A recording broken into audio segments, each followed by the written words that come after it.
So I want to give a quick 2-minute teaser for our March 2021 OHDSI Challenge. This month, we're going to focus as a community on COVID-19 data visualizations. So throughout all of our work, we are generating a lot of important evidence. But one of the challenges is figuring out the most compelling way to share that evidence in a way that has an impact on how people can interpret it.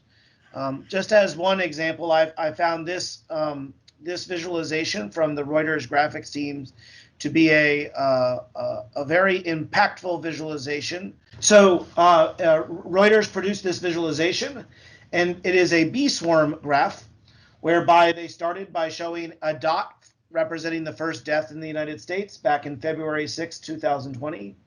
And as you scroll down, you see a dot for each and every death that has occurred in the United States. And unfortunately, you see the progression of the disease manifests in deaths, with this visualization on the top left-hand corner showing you the cumulative summary of the deaths. There's annotations that are showing you stories about individuals who have died, as well as grim reminders of the overall toll, and when specific marks are highlighted, such as when we exceeded the number of deaths in World War I, when we exceeded the daily deaths, a daily death total that exceeded what happened on September 11th, and when we exceeded the cumulative number of military deaths from World War II. Every one of these dots is a patient.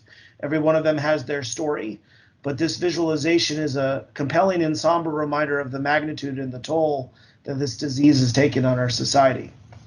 And I think it demonstrates the impact of visualization on how we can tell a story to hopefully impart the information that we have. It's not just about the number 500,000, but it's also about capturing people and telling a story. And throughout all of our manuscripts that we've prepared, we've been creating visualizations that are trying to tell a story. As examples, in Ed Bird's paper in Nature Communication, we had this rainbow plot that was showing the prevalence of concomitant medications and comorbid conditions. We had a scatter plot trellis that was trying to show differences between the flu and the vaccine.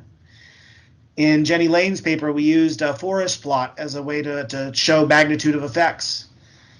In Toledo's paper on children in COVID, we used this lollipop plot to show differences in use of treatments.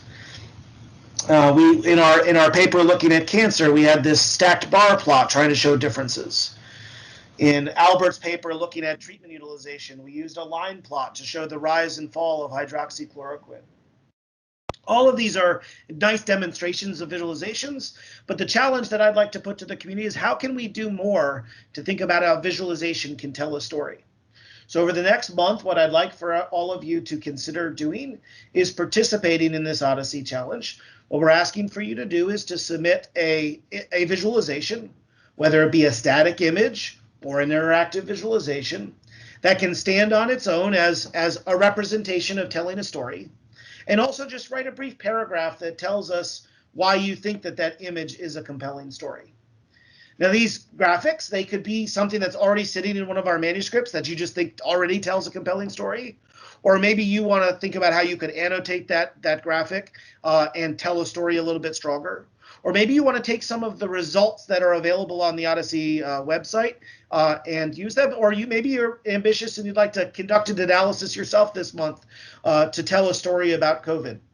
Whatever the case may be, whether you've got 20 minutes of spare time or you'd like to invest a lot of energy, what we'd ask for you to do is prepare a visualization and post it on the OHDSI channels. You're going to see all of you that are in the OHDSI teams, you'll see that there's something called OHDSI Challenge March 2021.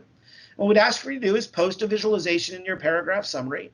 And at the end of the month, we're going to review as a community the gallery of visualizations that everybody has submitted and discuss what we've learned and what stories we were able to tell from the data.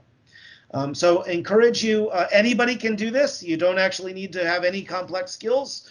But whether you want to showcase information and express it in a different way, or show us a novel visualization that you think is tells a compelling story, we'd love to have your participation. Get your submissions in by March 25th, and over the next couple weeks, we'll be showcasing the work that's been done, and at the end of the month, we'll spend the time to explore this further.